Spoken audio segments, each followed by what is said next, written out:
Kau ambil masa bertahun untuk bina nama, tapi kau boleh hancurkan semua tu dalam 10 saat je.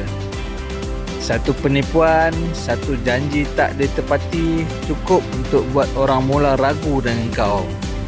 Masalahnya bukan pada kesalahan tu, tapi pada integriti yang orang dah tak nampak. Orang mungkin maafkan kau, tapi trust, itu bukan senang nak dapat balik weh. Dan bila reputasi dah retak, apa pun kau cakap lepas tu, semua orang akan persoalkan lah.